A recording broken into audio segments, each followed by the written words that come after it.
I went to pull it out of my phone, like pull the plug out of my phone, and the plug part of the mic literally got stuck in my phone, and the rest of the mic came off, and my dad literally had to dig the plug part out of it, so that mic was done for.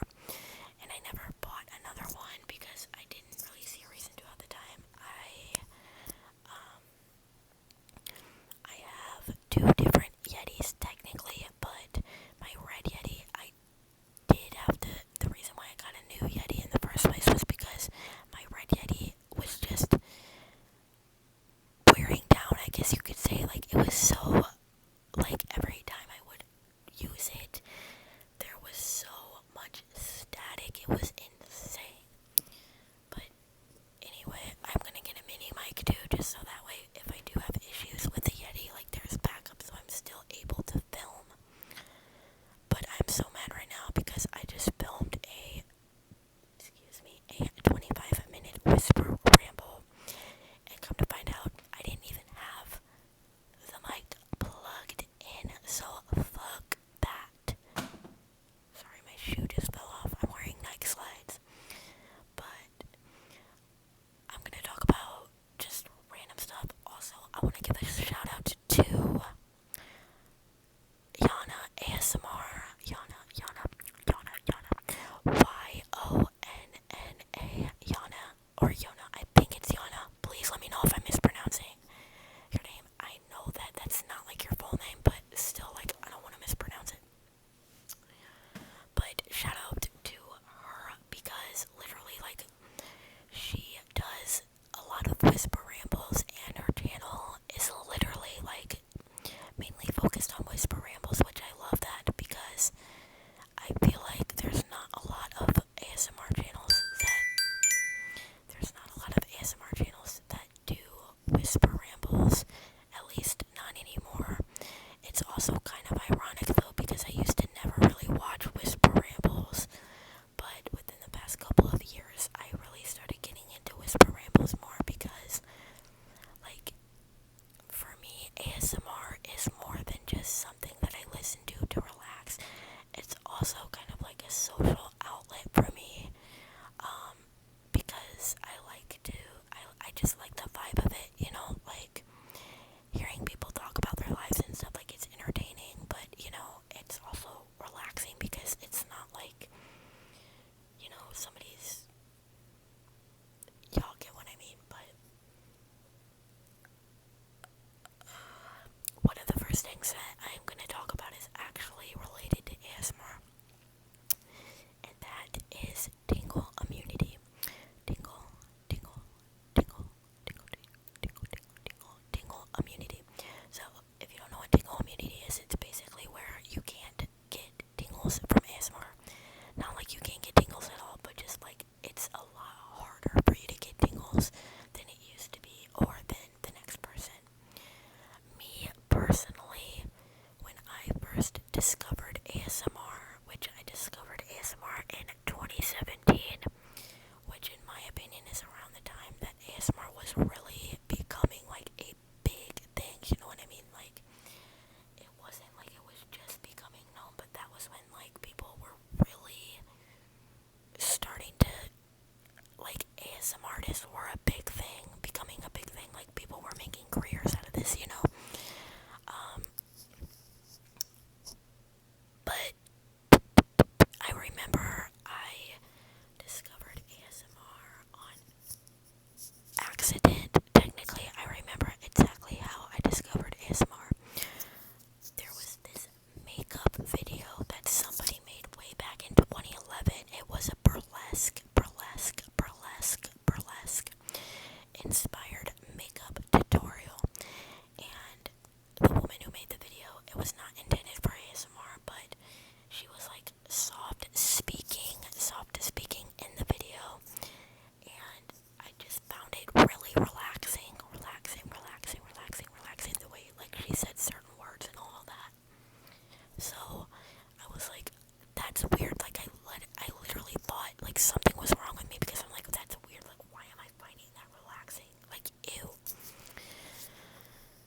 ASMR like on my recommended, or either that or I looked up like whispering or something like that, like not knowing what ASMR was, and I discovered inaudible whispering, and inaudible whispering was my favorite ASMR trigger for the longest time, and I still like inaudible whispering, but it's just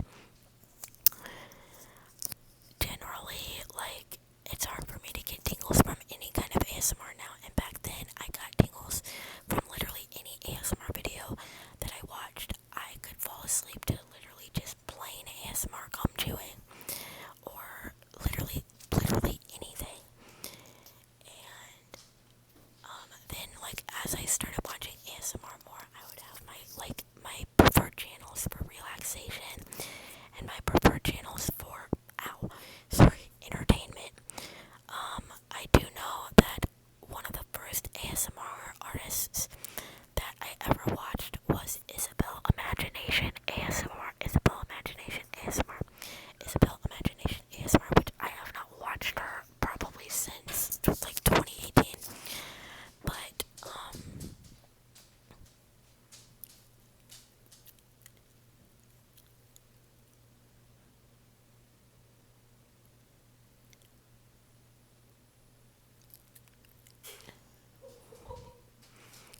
sorry, trying to lip talk is not the easiest thing. My sister was trying to ask me something, but anyway, like, I don't know, I just feel like a lot of the channels that started off good, like, people, like, they just started overproducing everything. Is that the right way to put it? I don't think that's the right way to put it. Like, what I mean by that is, like, I like more lo-fi videos, and a lot of ASMR artists now, like, they have double mics, and they have, like, all this set up, and it's like, I feel like we're forgetting the purpose of ASMR, because ASMR is more relaxing when it's unintentional, I think, or kind of has like an unintentional vibe to it, versus literally having a bunch of things like specifically for ASMR and just doing the absolute most. Like, why are you doing the absolute most? It's not supposed to be that extra, you know? But like, no shade to them. I don't have anything against like bigger ASMR channels, and I will give credit. I do want to give credit though to Matt's ASMR and Grace B, and also Lily Whispers, because they are like bigger channels. You know, I consider a bigger channel like anything above 100K. But anyway, like, they are bigger channels, but they still do like, they don't do like the absolute most, if you know what I mean. I personally don't really get tingles from anybody in specific anymore. Like, it's so hard for me to get tingles. And I don't know, like, it's just annoying because I already have insomnia so badly, and also like chronic nightmares and just a whole ton of sleep problems. So like, I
what else can I talk about? Literally, like, I talked about a lot of different things on my previous whisper ramble that I didn't end up posting because the mic wasn't on. But literally, like, I'm not even in the mood anymore, not gonna lie, because, like, it's so annoying when you make a full ass video, especially when it's already late at night, and then, like, come to find out the mic wasn't on or something. Also, I know it looks weird, I don't have a nail. I had to take that one off because I was getting irritated. But anyway, okay, I guess I'll talk a little bit about SVU, which, by the way, if you watch SVU, comment down below, because it's weird talking about something when I don't even know if any of my viewers, like, watch the show that I'm talking about. But, yeah, definitely comment down below if you watch SVU, Law & Order, SVU, Law & Order, SVU, Law & Order, SVU, Special Victims Unit. So I've been watching SVU for about a month now. Yes, definitely late to the game. I know most people that like SVU watched it as kids, which is literally insane to me because I would not have been allowed to watch that. But,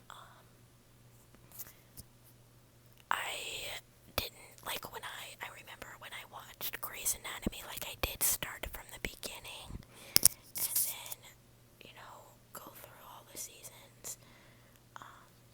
But with SVU, I didn't do that, and I haven't done that. I just pick a random season and start watching it. I don't feel like mentally to go through from season 1 to season 24. Like, I don't know if I could do that. It's just overwhelming. And also, you gotta understand, like, the difference between Grey's Anatomy and SVU. SVU is kind of like a villain of the week kind of show if you think about it, you know what I mean? Because, like, it's not like if you missed a previous episode that it's necessarily gonna matter because they don't follow up on anything anyway. I mean, very rarely have they followed up on anything. There's been a few cases that they followed up on, but, like, from a general standpoint, it's not like that type of thing where you're gonna miss anything. So you can pretty much pick just any random episode you want to watch, which I love because I have ADHD, and the thought of having to, like, watch something in order makes me not want to do it.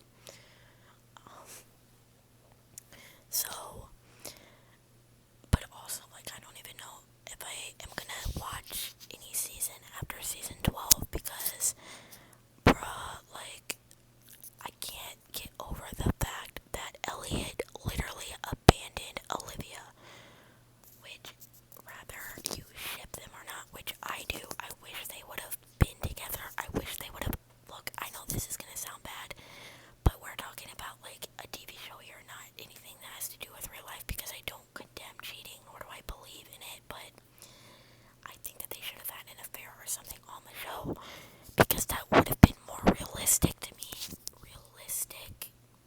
That would have been more realistic. That would have been more realistic to me than than how it played out with, like, them literally never even hugging each other, barely. Literally, like, 2 times in the entire series they hugged each other. Never really getting close to each other. Never, like, literally, you could smell the sexual tension from 10 miles away, but yet they were so, like, it just didn't make sense. And then he just leaves. He literally just leaves, and he stayed with his wife, even though him and his wife had zero chemistry, and you could tell that they were kind of married out of obligation, if you know what I mean, because they had kids young, and, like, they got, I think, like, his wife was pregnant while they were still in high school, or they were still teenagers, or whatever. And so, like, it's just so weird to me because, like, it's so unrealistic to make a character, like, stay in an unhappy marriage for so long, and then, like, they got divorced or they got separated, and then he just decides that they want to get back together, and, like, you can tell that it's out of guilt, even though it's obvious that he loved Olivia. Like, this is just my opinion, obviously, but the most unrealistic thing ever is the fact that he just, bolted. Like, literally, he did not say goodbye to Olivia. He did not write her a letter. He did not leave her a voicemail. She literally found out from Kragen, which was their boss, their captain, that he had put his papers in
Redditors